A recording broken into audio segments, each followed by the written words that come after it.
He just can't connect this game. Havost dropping. They're diving the fountain, and I think in the end he's going to fall. He will. Didn't get the death animation there either. Oh, no, sorry. Havost infested. He actually lived. And Tongfu, they'll work on the range racks here. This is going to be one lane of racks, 29 minutes in. Roche number 2 coming fairly soon. 15,000 gold lead, 15,000 experience lead.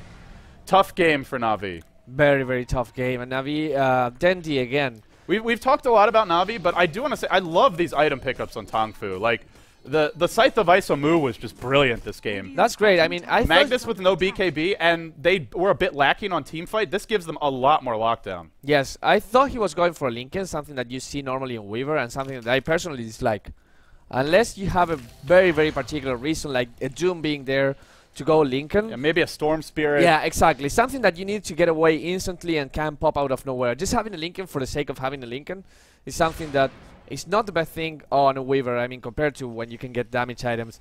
Of course, he didn't need to go for damage item right now because Hao has so much damage himself that all he needs to do is pop the swarm, just right-click, disable one guy, and the teamfights will inevitably go your way.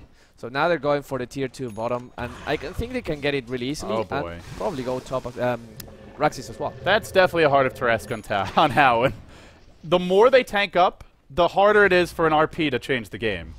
And that's pretty much what Na'Vi have to count on now. So it's the ideal items. But we'll see an initiation here from Havost. He's isolated with Banana. He'll try to bring him down quickly. Songsheng tries to retreat to a better defensive position. Kuroki does not get shackled. Moo's going to be able to time-lapse out. Now a burrow on Havost. He's trapped. He's scythed. He eats epicenter damage to the face. The Centaur stomp as well. And Hao comes in and cleans up. Funnick on the run. Dusted. No way out. Burrow's going to cool down soon. He might be able to TP. Just kidding. Scratch that thought. He won't. And Dendi lumbers forward, but they have no damage, even though Havost fought back. Can he get in the fight in time? He's hunting Moo. Moo on the run. Now Puppy. Another stun. Dendi blinks away. He has RP. He's almost got his BKB if he could just farm it up. They've killed off the Windrunner, and Kuroki still runs. And the last auto attack will find him. The gem on the Weaver, making the difference. Hao's not done yet. Charging in, backing off. If Havost dies again, this could be it because he just fought back for this fight. He tries to fight his way out. RP on 2. That's a good one, but is there enough follow-up? The Hand of God keeps them alive, even through the skewer, still at half HP, and now Havost, rage is down for a few seconds.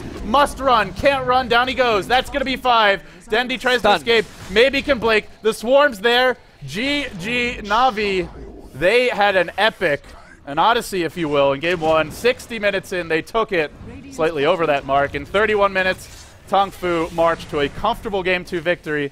And I said, Bruno, we have 2 more games. You questioned that, but here we are. Game 3 is coming up. We do have 2 more games right now.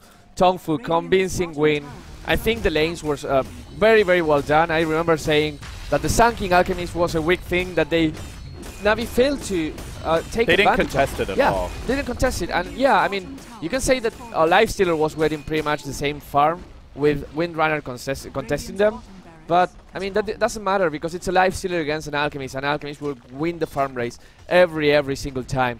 I mean, congratulations to Tongfu for this game because they played amazingly well. Highlights, probably Mu being surprisingly annoying against the Magnus. I mean, you expect him to win that lane, but he won it so hard. Dendi was completely out of that game because of that, probably having a bad early game. Gets you just on a different mood, gets you just a bit angry. This is game 3. They will have to do much better.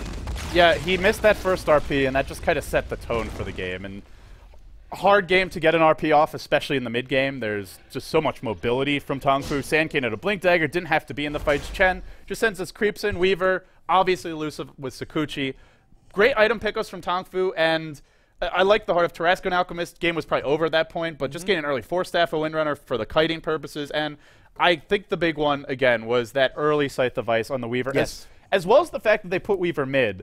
Na'Vi had to invest so much to try and secure Dendi's Blink Dagger because that Weaver was mid. If they had put, say, the Alch mid, I think Dendi could have been left mostly alone. Very little danger of dying, but smart laning from Tongfu and good play takes one game more 2. thing. Yeah, one more thing I want to point about Na'Vi that questionable, and I mean it's easy to say questionable when you lose, but Shadow Demon and Rubik.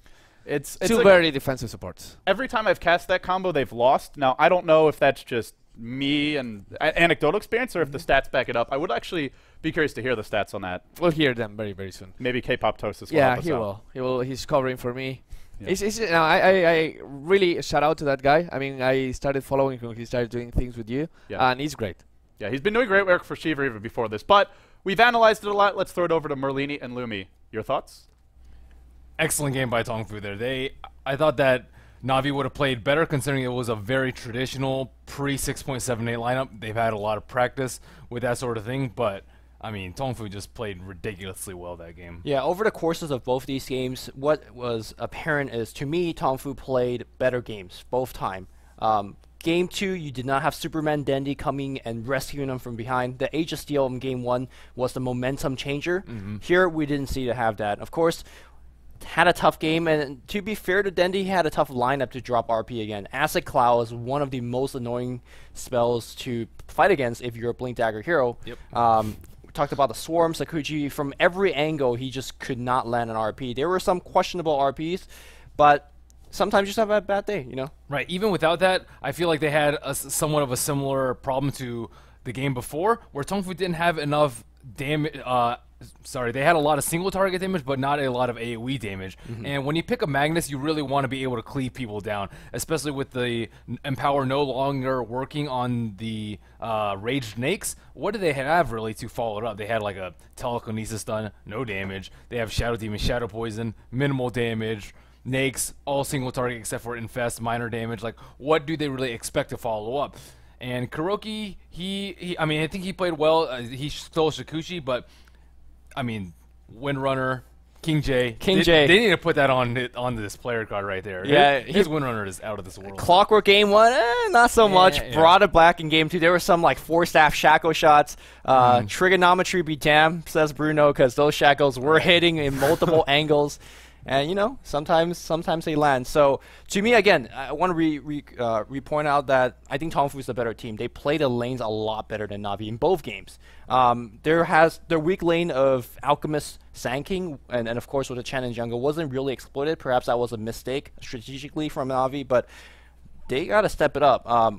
I want to root for Tongfu because I think they're a better team, but if Na'Vi wins this one, it's the fate of Na'Vi versus IG in the next series, and that's a best of 3, so... Yeah, time and time again we've seen Alchemist just like safe lane, farm, carry. I thought that Na'Vi, being the typically aggressive team, would try and contest it, but I mean... How you can't out-farm an Alchemist. Yeah, when he gets like a pretty 15-minute, which is whatever, Battle Fury, like... What really can you do? How do you stop that Grievous Greed farm? And not with Shadow Demon and Rubik as your gankers. Yeah, they need a better solution to this, and I mean a lot of teams need better solutions to that. But as much as Dendi dropped the ball that game, I think that King J really stepped it up. Seemed like a role reversal there. Yep. But excellent play by Tongfu. Really excited for this game 3. It's been a great series thus far. Yep. And by the way, Shadow Demon plus Rubik is 36 and 61 all time. So that's pretty bad. Not a very good win rate for that particular pairing. Yeah, that's pretty bad. So pick something else, 37% win rate.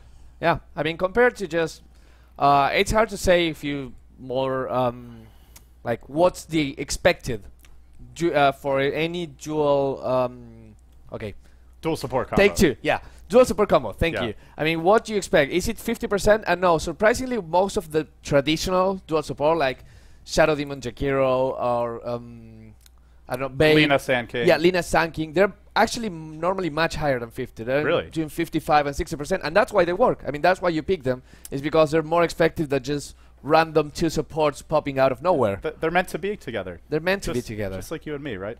Yes. All right. On that note, we're gonna wrap it up. Game 3 is coming to Na'Vi versus Tongfu. Stay tuned.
Greetings and salutations, Dota fans. It's time for Game 3 of Hey. Navi versus Tongfu. Wait, never mind. Okay, so here's what I'm thinking, right? Yeah. We have Episode 4, 10D's A New Hope. Episode 5, Tongfu Strikes Back. Is it time for the return of the Dandy?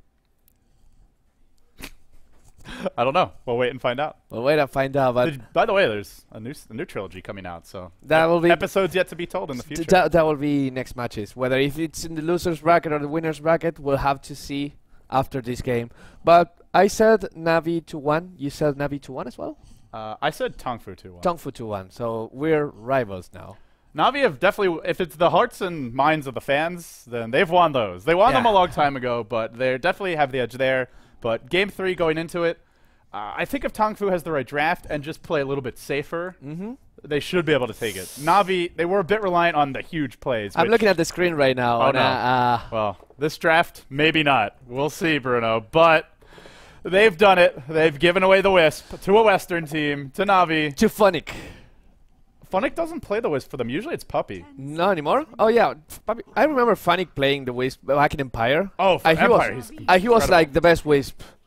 Probably the best Wisp in the world. I looked at the win rate, and he had by far the most Wisp games out of anyone else. It was a slightly lower win rate than a few teams, but he had like 3 or 4 times as many games and played Wisp at a lot of LAN tournaments as well, Right. not just in online matches. So, yeah, just when you look at his play, he is a playmaker on the Wisp. I think it's been Puppy playing it as If of it's late. Puppy, it's going to be good. He's still a good Wisp. But I seem to remember, of course, this is just one game, so it's an anecdote, it's not a statistic. But I seem to remember one game where they actually went with Funnick on the Wisp, and to replace that, they went with either Lycan or some other, like Axe on Puppy. Yeah. So like that one of he- those weird junglers. Junglers that actually can get some kind of farm and play the 3 position as well. Yeah. So it's in the realm of possibility. Anyways, seeing Navi playing Wisp is always exciting. Puppy is also a great. I don't want to take anything from him. He's also a great Wisp player. Funnick has that extra special something, though, Yeah, for sure. I think that you can't kill him. I mean, that's what separates a good player from a great player when you're doing Wisp. Because, I mean, the relocate ganks, you don't need to call them if you're playing the Wisp. Like, if the carry next to you says, come on, let's go top, there's that guy. There's always that. However, if you have a Wisp that knows how to escape, that always has the tether on cooldown just to tether to that lone creep right there to get away, that can always make a difference. And the partner for that IO or Wisp will be the gyrocopter. Well, with that being said, we should mention Tongfu are going to be on the Dire side this game, and Navi on the Radiant. It is game number 3 of one of your biggest Alienware Cup matches to date. It's the upper bracket round number 2. The winner of this match goes on to play Invictus Gaming, I believe. So, Wow. we have the potential for another Navi versus IG showdown. And if the last time they played in the group stage for this very same tournament, Navi actually got 2-0'd by IG, Yeah. and it was easy. So Navi already being out for blood, I'm sure, after the way the International 2 went, will be doubly so after suffering that loss. We're going to see what happens. They have to get there first, though, and Tongfu is quite a roadblock in their way. I think that matchup only is reason enough to cheer for Navi. Even if you're not a Navi fan, I mean, Navi versus IG is something so huge. We saw the rematch from the International 2. IG took that 3-1, right? The International 2, yeah. Yeah, 3-1. 3-1. Navi took, I believe it was The second game. and then they lost the last The last 2. Then we have, of course, before that, also at the International 2, there was the game with the play, right? Oh, yeah. And the what rest was of funny was the game before that, IG forced them to tap out at like 14 minutes. It was like 14-1 or something ridiculous. And Yeah. Navi got crushed, and then they came back, had the play, won the series. Exactly. And now we have, again, Alienware Cup group stage, IG dominating. It's 2-1 for IG right now. If Navi wins, they can get the 2-2 and go into the International 3 with the potential to get a new matchup. And now with the scales even, 2 matches each one. Either way, it's going to be exciting. If it's Tongfu versus IG, it's going to be a tough series. I don't know who I favor there. Yeah, that's going to be a grinder of a series, I feel, for Absolutely. both teams. Do you know if they played in the group stage, Tongfu and IG? Were they in the same group?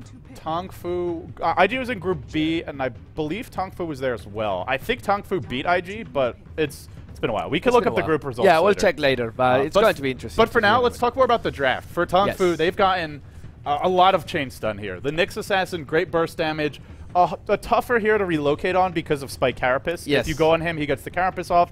If he ever gets to impale Monoburn on Io, that's almost all of her HP.